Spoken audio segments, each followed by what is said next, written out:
hampir sama karena satu Indonesia kan. Nah, satu Indonesia itu sebenarnya sifat intinya hampir sama. Tetapi yang sifat-sifat nampak di permukaan itu yang terkesan negatif, ya itu harusnya di apa ya? Di enggak ditonjolkan di dalam komen-komen media sosial karena itu membuat segregasi, membuat permusuhan atau dinamika kelompoknya menjadi cenderung banyak konflik. Harusnya konflik-konflik banyak itu menjadi satu. Kan akhirnya terjadi ya, misalnya orang Jawa itu akhirnya menduduki banyak jabatan politik misalnya. Kemudian orang Madura banyak berdagang. Ya kalau rongsok-rongsok besi, kemudian itu nggak ada yang nampung siapa misalnya.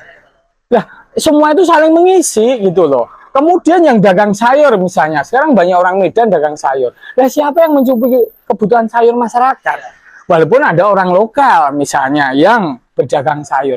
Jadi sebenarnya tuh semua suku itu saling mengisi. Nah, yang luar itu memang melakukan asimilasi, namanya asimilasi budaya. Jadi dia berusaha budaya awal yang dia datang itu akhirnya mengikuti juga, sebagian itu menjadi budaya tempat melting pot itu terjadi. Ya, jadi sebenarnya tidak ada budaya asli lagi, semuanya akhirnya menjadi satu, apalagi ada perkawinan campur. Orang Batak nikah sama orang Sunda, orang Jawa nikah sama orang Palembang misalnya. Nah, terjadinya hal tersebut sebenarnya memperkaya. Karena ketika melting pot itu terjadi dengan baik, minimal konflik, akhirnya produktivitas meningkat, akhirnya terbentuk masyarakat campur asimilasi yang lebih produktif, lebih dinamis gitu loh. Tapi ya namanya orang-orang rasis itu sebenarnya kaum-kaum pembenci itu akan tersingkir dengan sendirinya.